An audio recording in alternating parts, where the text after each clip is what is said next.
So hi guys, Craig Hanson here. I've got two young great champions in Manassero and McIlroy, and what I like to do when analysing the past and present champions is to get in there and draw some lines and degrees and see what these great players have in common with each other. Hopefully we can learn something from them, maybe incorporate a feeling or two or a position or two, into your own swing, and then improve your golf a little.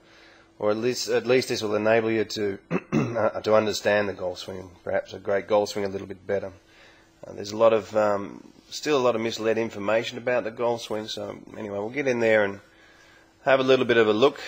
I mean, we can't all swing like these guys, but maybe we can get something out of it. So one of the first sort of things I like to do is just to check and see what angles they're standing in with their back here. So we've got Manassero in around 50. You've got 50 degrees. You've got most guys hitting an iron shot in the 50-degree area, and you've got a lot of club golfers up a lot higher than that. So what it sort of does, it just when you get in like in the 50-degree area with your iron shot, this just helps your shoulders turn on the correct plane. So if you're not standing correctly, I mean the chain reaction is simply massive and really just destroys all chance of making a good swing. So anyway, we'll get into it and have a look here. As this camera angle from Manassero is probably not that perfect. The camera's just out towards the ball a little bit, so it just might have the effect that he's taken a little bit inside, but it's still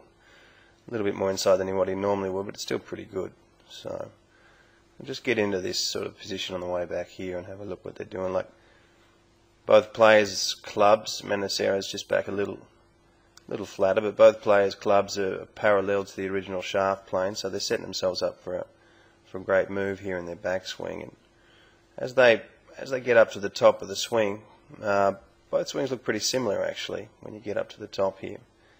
There's a couple of things you can look at here. One's where the right elbow is and how close it is to the original shaft plane, getting into this area in here. It's not that far away, and both swings here have got their left arm. Actually, when you draw a line from the grip here through the left arm, their left arm is slightly lower than the original shaft plane. So from this position here, you've got a good chance from attacking the ball from the inside.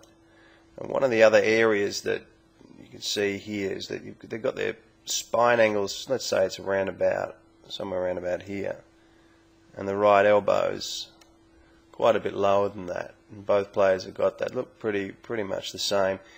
You have to be pretty flexible in the right, in your shoulder to be able to get into this position. But once again, this will help the player attack the ball from the inside. And if you get your left arm up, if your left arm's somewhere up in this area here, you're in trouble. We don't hit the ball with a backswing. But like most club golfers, they're having a tough time getting back to impact anyway. So when they get too far away from the correct position at the top, it's pretty difficult for them. So if you get closer to this position, it's just going to make it easier for you to find impact. You get so many champions that take the club up high or low, but these guys will find impact from just about anywhere. So when we come and we'll have a look at their swings now as they're coming down, you'll see that both heads have lowered, and they really do lower a lot further down and push down into the ground. You'll see McIlroy dropping just an absolute mile here.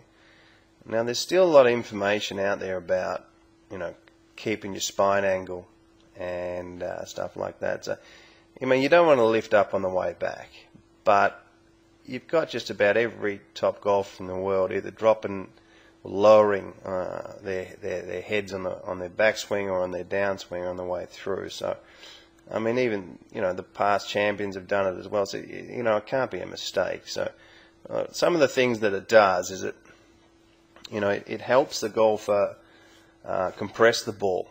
It helps steepen the shoulder plane on the way through, which helps you come down more from the inside. It gives the right elbow a bit more room to pass the body, and it creates a bit of lag on the golf club, and it helps the golfer return back to the original shaft plane at impact. So, and I mean, it's arguably does a lot of other things, but if you're out there, I mean, if you're going to go on the golf course and think about lowering your head, you know, you're probably going to get yourself in a bit of trouble. So there's a couple of exercises and things you can do to bring it slowly into your game. So I mean, you can draw a lot of angles and lines on screens, but if you're going on a golf course, and the truth of the matter is, if you've got more than perhaps one thought in your head when you're hitting a golf ball, you're thinking of three things, it's going to be a pretty long day. So you work on these things on the driving range, you're working on improving your swing, but when you get out there, if you're thinking too much, it'll divert your attention away from the ball too much, and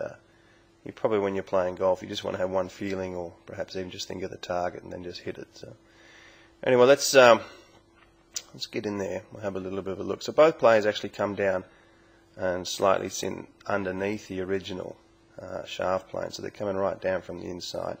Very similar golf swings, actually. And one of the things you can look at here, one of the things perhaps isn't really talked about that much, is that when they get into this position here, the shaft is actually pointing on the outside of the ball, and this really does give a safeguard against pulling the ball to the left.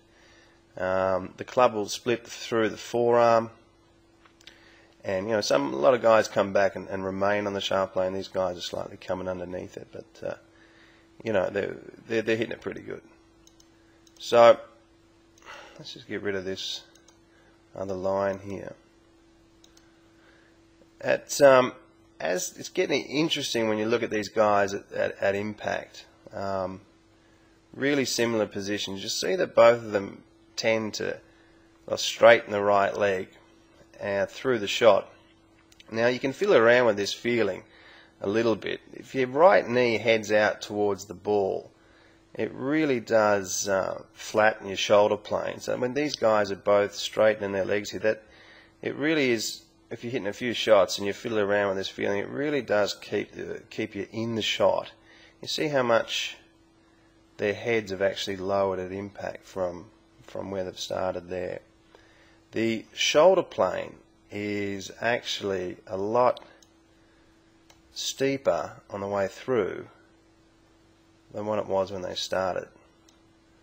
Now if you sort of get a bit of a feeling of this right shoulder coming down underneath it, most normal golfers are coming down way too steep and coming from the outside. So when I see most club golfers filming their swings, they've got this shaft up in this area here and through the forearms. And so if you get a bit of a feeling of, you can fiddle around with that right leg and that right shoulder coming underneath, but most guys will have a steeper shoulder plane on the way through than what they do on the way back. So it's one of the areas that you know, I mean, there's still some great players that work on the shoulder plane being the same on the way back and the way through. But so as they head down through the shot here, you'll see that as they come out, their heads are almost turned side on.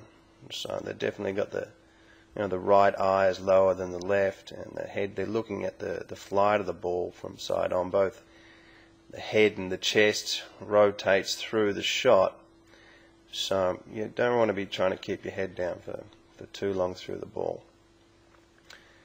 As they come back up through the ball here, one of the areas you'll see a lot is draw a line up the side of the body here. We're at 58 degrees here, and on this side here we're in about 63. Now most club golfers up there, they're up here somewhere. You've got them up around, a lot of the time around 80 degrees, and so yeah, that's just another area to look at from the right shoulder into the belt buckle here, getting underneath 40 degrees here. So the right side of the swing, or the right side of the body, definitely remains much lower than the left.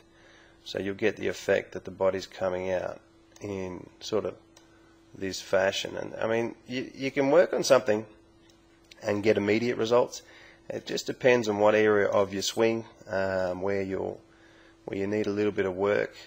What area of the swing if you fix it, it'll almost open up a door for you and enable you to get to the next level. Unfortunately, a lot of people out there are just working on, the wrong things. So you see that both positions, even just to get yourself into a nice finish position like that, will, for most guys, will help them out. But two great golf swings. Anyway, I hope you enjoyed the video.